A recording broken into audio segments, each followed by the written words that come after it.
آج کا اسرائیل اور آج سے چند سال پہلے کا اسرائیل اتنا طاقتور کیسے ہو گیا؟ اس ویڈیو کا مقصد ہرگز اسرائیل کی تعریف کرنا نہیں ہے۔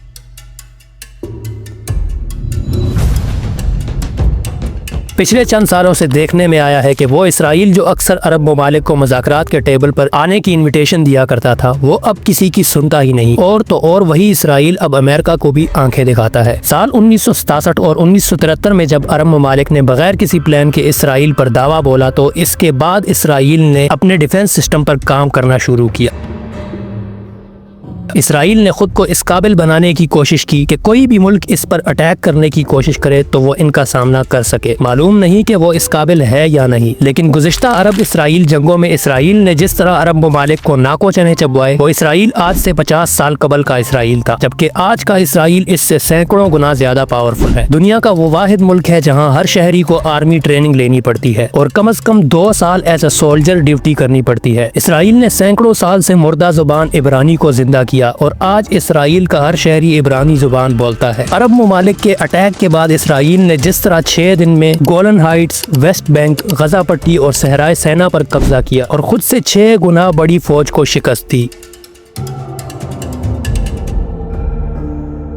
جب سال 1948 میں اسرائیل میں یہودیوں کی آباد کاری شروع ہوئی تو فلسطینیوں نے اپنی زمینیں خود یہودیوں کو فروخت کی کہ ہمارا امام مہدی آئے گا اور وہ ہماری زمینیں واپس کر لے گا۔ 70 سال اسی انتظار میں گزار دیے۔ اس دوران کئی بار مذاکرات کی کوشش کی گئی، لیکن ہر بار کسی نہ کسی عرب حکمران کی غیرت جاگ پڑتی اور وہ اسرائیل پر دعویٰ بول دیتا، جس سے معاملات پھر خراب ہو جاتے۔ ایران، مصر اور عراق کے وزیر اور حکمران جس طرح روز اسرائیل پر اٹیک کی دھمکی دیتے تھے، اس کی وجہ سے اسرائیل قوم اور حکومت نے خود کو ذہنی اور دفاعی طور پر اس قدر مضبوط کر لیا کہ وہ اب کسی ایک ملک کی دھمکی سے بھی نہیں ڈرتا۔ دنیا کا ایک ایسا ملک ہے جہاں ہر سال سب سے زیادہ سائنٹیفک ریسرچ پیپر شائع ہوتے ہیں اور آبادی چند ملین ہے۔ صرف اس ملک کی سب سے زیادہ ایوریج یونیورسٹی گریجویٹ اسرائیل سے ہیں۔ یہودیوں نے خود کو معاشی طور پر اس قدر مضبوط کر لیا ہے کہ آج وہ دنیا کی 95% معیشت کو کنٹرول کرتے ہیں۔ دنیا میں جہاں کہیں بھی ایک یہودی پیدا ہوتا ہے، وہ آٹومیٹکلی اسرائیل کا شہری بن جاتا ہے۔ 2 چیزوں نے یہودیوں کو حد سے زیادہ چالاک، محنتی اور وطن پرست بنا دیا ہے۔ اول، جب ہٹلر نے جرمنی سمیت پورے یورپ سے چن چن کر یہودی ختم کیے تو انہیں اپنے لیے ایک زمین کے ٹکڑے کی ضرورت محسوس ہوئی۔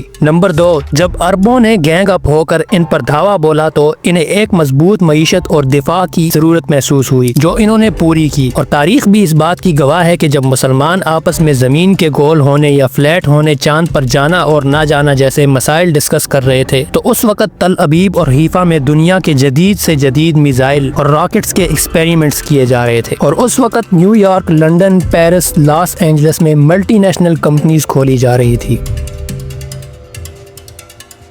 آج اسرائیل پر کیپٹا انکم، تعلیم، صحت اور لائف سٹائل میں دنیا میں سب سے آگے ہے۔ ایک ایوریج پاپولیشن ہونے کے باوجود اسرائیل کے پاس سب سے زیادہ نوبل ایوارڈز ہیں، وہ بھی فزکس، کیمسٹری، میڈیسن اور جدید سائنسی علوم میں۔ ہمیں حقیقت پسند بننا چاہیے۔ آخر کب تک ہم لوگ جابر بن حیان البینونی اور ابن بطوطہ کے کارنامے دیکھ کر خوش ہوتے رہیں گے؟ ہمارے پاس تو عبدالسلام آیا تھا جس نے دنیا کو تھیوریٹیکل فزکس میں کام کر کے دکھایا تھا اور ہم نے اس کو بھی نکال دیا۔ اصل بات یہ ہے کہ دنیا بھر کی معیشت کو کنٹرول کرنے والا اور دنیا میں بہترین دفاعی طاقت رکھنے والا اسرائیل اب امریکہ یا برطانیہ کی بھی نہیں سنتا۔ فی الوقت تو فلسطین اور اسرائیل کے تنازع کے 2 ہی حل نظر آتے ہیں۔ اول، اسرائیل کی شرطوں پر 2 ریاستی حل نکالا جائے تاکہ مزید فلسطینی عوام مرنے سے بچ سکے۔ دوسرا یہ کہ پھر خود کو معاشی اور دفاعی طور پر اس قابل کر لیا جائے کہ اسرائیل ہماری شرطوں پر ہم سے بات کرے۔